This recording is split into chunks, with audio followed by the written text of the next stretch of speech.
मुजफ्फरनगर जिले के खतौली कोतवाली क्षेत्र के मोहल्ला लाल मोहम्मद में शुक्रवार देर रात 3 हथियारबंद बदमाशों ने घर में घुसकर परिवार के सदस्यों को बंधक बनाकर लूट की घटना को अंजाम दिया। बदमाशों ने 4 लाख रुपए कैश और लगभग 20 तोले सोने के आभूषण लूट कर फरार हो गए और घर की बाहर से कुंडी लगा दी। घटना के समय परिवार के अन्य सदस्य भांजी की शादी में गए थे, जबकि घर में नाजिम, उसकी पत्नी शबीना और 2 अन्य सदस्य मौजूद थे। शबीना ने बताया कि बदमाशों ने उन्हें और उनके परिवार के सदस्यों को हथियार के बल पर बंधक बनाया और सेफ में रखी नकदी और ज्वेलरी लूट ली। सूचना मिलने पर एसएसपी मुजफ्फरनगर संजय कुमार वर्मा भारी पुलिस बल के साथ मौके पर पहुंचे। उन्होंने बताया कि घटना की बारीकी से जांच की जा रही है। आसपास लगे सीसीटीवी फुटेज की मदद से लुटेरों की तलाश की जा रही है। एसएसपी ने कहा कि जल्द ही इस घटना का पर्दाफाश किया जाएगा। पुलिस ने पूरे मामले में जांच शुरू कर दी है, सर्विलांस बढ़ा दी गई है और संभावित बदमाशों की पहचान के लिए छानबीन शुरू कर दी गई है। क्या नाम है आपका? शबीना। सबीना, क्या मामला हुआ है पूरा? जी, बेल बजी गेट पे। मैंने आवाज़ दे के पूछा, मैंने के कौन है? कि उन्होंने कहा कि खाला गेट खोलो। मैंने खोल दिया। उन्होंने कहा कि हमें लाइट उतारनी। जीना कहाँ है? मैंने के जीना है। फिर मुझे दिमाग में ये हुई कि लाइट तो हमारी दिन में ही उतर चुकी थी। मैंने के कौन है आप बाहर जाइए, आप कौन है? उन्होंने मेरे मुंह पे हाथ रख लिया, मुझे खींचते हुए अंदर लिया है, हाथ बांध दिए, मुंह पे टेप कर दी, हाथ पे टेप कर दी। मेरे हस्बैंड के चाबी मांगी सेफ की। मैंने चाबी देने से मना करा। उन्होंने पिस्तौल निकाल ली, छुरी निकाल के हमारे गर्दनों पे रख दी कि चाबी दो। मैंने चाबी दे दी। मेरा सारा जेवर, सब चीज़, सारे पूरे कमरे में खड़बड़ी मचा दी। फिर इधर दूसरे रूम में चले गए, वहाँ से उन्होंने सारा सब निकाल लिया। कितने लोग थे ये लोग? 3 आदमी थे सर। तो क्या क्या गया आपका? हमारा बहुत सामान गया।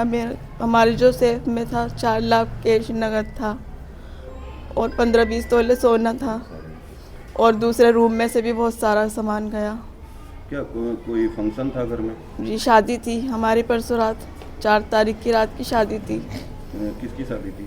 जी, मेरे हस्बैंड की भांजी रहती थी वहीं पे ही, उनकी शादी करी थी। उन्हें ये भी पता था कि शादी थी। शादी कब है? मैंने कहा शादी हो चुकी। कैश सारा लेने के बाद भी कैश कहाँ है? मैंने कहा कैश नहीं है हमारे पे, तुमने सब लेने की शादी में। शादी में कैश चला गया कि 2 करोड़ है, 2 करोड़ है, 2 बता कहाँ है, कैश कहाँ है? मैंने कहा मेरे पास कुछ नहीं है। कितना कैश गया आपका? मेरे सेफ में तो 4 लाख गया और इधर से ज़्यादा गया। 3 परिवार थे, ऊपर से भी गया। अब क्या चाहते हो? हमारी चीज़ हमें मिल जाए, हम ये चाहेंगे। घर में घुसे कितने लोग मौजूद थे घर में? हम 4 थे, मैं और मेरे हस्बैंड और 2 बराबर में से हमारे पड़ोसी थे, उनकी हस्बैंड और वाइफ। खतौली कस्बे में अभी मैं और पूरे अधिकारी हमारे सब आए हुए, एक सूचना मिली थी कि एक घर में शादी थी और शादी कल थी और आज उसमें जो है लड़की के घर लोग गए हुए थे जहां पर लड़की की शादी हुई थी। और इस परिदृश्य में जो है सूचना पुलिस को मिलती है कि 3 बदमाश आए थे हेलमेट पहन करके और उस घर में जो है जो भी उनकी ज्वेलरी थी, कैश थी, अभी फिलहाल वो गणना नहीं कर पाए हैं पूरी तरह से, और वो तमंचे की नोक पर और चाकू दिखाकर ले गए हैं। हालांकि किसी को चोट नहीं लगी है, लेकिन इसमें निश्चित रूप से तमंचे का और चाकू का इस्तेमाल किया गया है और उसकी नोक पर ये पैसे कुछ 4 लाख और प्लस कुछ कैश ले जाने की बात बताई गई, ज्वेलरी जाने की बात बताई गई है। इस संबंध में मेरे द्वारा और SP city CO Khatauli, inspector Khatauli और पूरी टीम द्वारा सर्विलांस द्वारा घटनास्थल निरीक्षण कर लिया गया है और इन बदमाशों का जो फुटेज वगैरह प्राप्त किया जा रहा है तथा सभी जो भी संभावित स्थान है, पुराने जो भी बदमाश है, उनके बारे में पता किया जा रहा है। जल्दी इस घटना का पर्दाफाश किया जाएगा। इसमें अभियोग दर्ज करके कठोरतम विधिक कार्रवाई सुनिश्चित की जाएगी। अपनी राय हमें कमेंट बॉक्स में जरूर दें। ऐसे ही लेटेस्ट अपडेट्स के लिए हमारे चैनल रॉयल बुलेटिन को लाइक, शेयर और सब्सक्राइब करना ना भूलें।